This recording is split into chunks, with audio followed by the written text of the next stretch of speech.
Friends, நல்லா வறுத்தரைச்ச மசாலாவோட இன்னைக்கு எங்கள் வீட்டு மீன் குழம்பு தாங்க. மார்னிங் பிரேக்ஃபாஸ்ட்டுக்கு இன்னைக்கு இட்லிக்கு தான் வச்சுருந்தேன். எங்கள் ஊரில் ஃப்ரெஷ்ஷாக அப்படியே பிடிச்சி ஐஸ் போடாத மீனுங்க, முள் இருக்காது மெயினாக.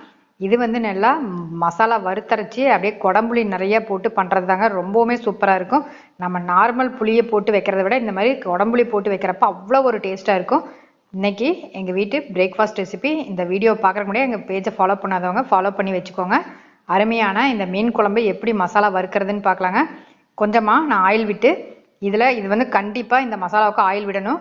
இதில் மல்லி, சீரகம், மிளகு, அதுக்கப்புறமா கொஞ்சமாக பச்சரிசி, இதில் கசகசா ஆட் பண்ணுறேங்க. காரத்துக்கு தகுந்த காஞ்ச மிளகாய். மெயினாக அந்த பச்சரிசி ஒரு திக்னஸ் கொடுக்கும், டேஸ்ட்டு ரொம்பவுமே அருமையாக இருக்குங்க. இதை ஃபஸ்ட்டு வறுத்துக்கலாம். நல்லா சிம்மிலையே வச்சு வறுக்கலாங்க. ரொம்ப வச்சா 1-2 தீஞ்சு போகிறதுக்கு வாய்ப்பு இருக்குது. அதுக்கப்புறமா இதில் பசுமஞ்சள், இஞ்சி, பூண்டு, சின்ன வெங்காயம், கருவேப்பிலை எல்லாமே போட்டுக்கலாங்க. ஃபஸ்ட்டு அந்த ட்ரை ஐட்டத்தெல்லாம் வறுத்துட்டு அதுக்கப்புறமா நான் பூண்டு, பசுமஞ்சள் போட்டு பாருங்கள், அவ்வளோ நல்லாயிருக்கும். அதுக்கப்புறமா ஒரு 3 தக்காளி கட் பண்ணி போட்டிருக்கிறேன். நான் இன்றைக்கி ஒரு 1 கிலோ மீனில் அப்படியே வைக்க போகிறேங்க. இப்போ நல்லா அந்த தக்காளி, வெங்காயம் எல்லாமே நல்லா மசிஞ்சு வெந்திருக்கணும். லாஸ்ட்டாக அடுப்பை ஆஃப் பண்ணிவிட்டு தேங்காயை போட்டு நல்லா கிளறி ஆற விட்டு மிக்சியில் அரைச்சிக்கலாங்க.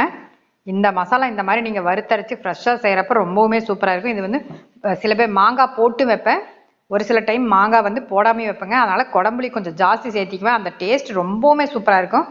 நம்ம நார்மல் புளியை விட அந்த குடம்புளியோட டேஸ்ட்டு ரொம்ப அருமையாக இருக்கும். இப்போ அடுப்பை ஆஃப் பண்ணிவிட்டு ஆற வச்சு இந்த மாதிரி மையம் அரைச்சிக்கலாங்க.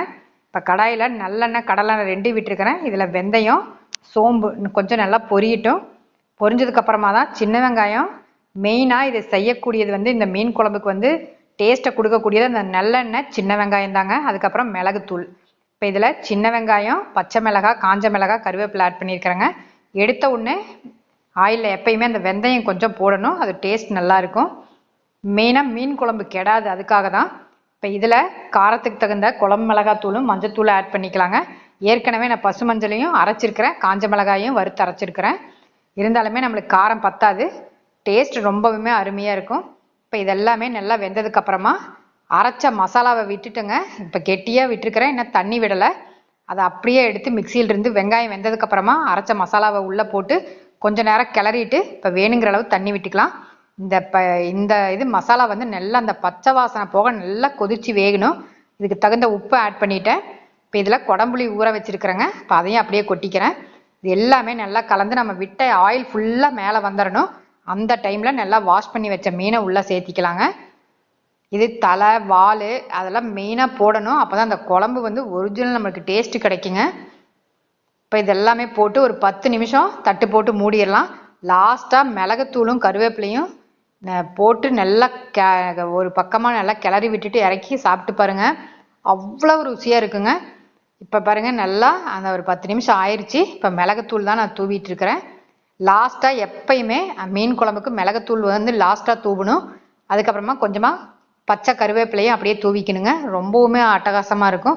ஏன்னா நம்மளுக்கு கரெக்டாக அந்த காரம், உப்பு எல்லாமே பிடிச்சிருக்கும். அந்த மிளகு வாசத்தோடு நம்ம சாப்பிட்றதுக்கு ரொம்பவுமே நல்லா இருக்குங்க. இந்த குழம்பு சாதத்துக்கும் நல்லாயிருக்கும், டிஃபனுக்கும் ரொம்ப நல்லாயிருக்கும்.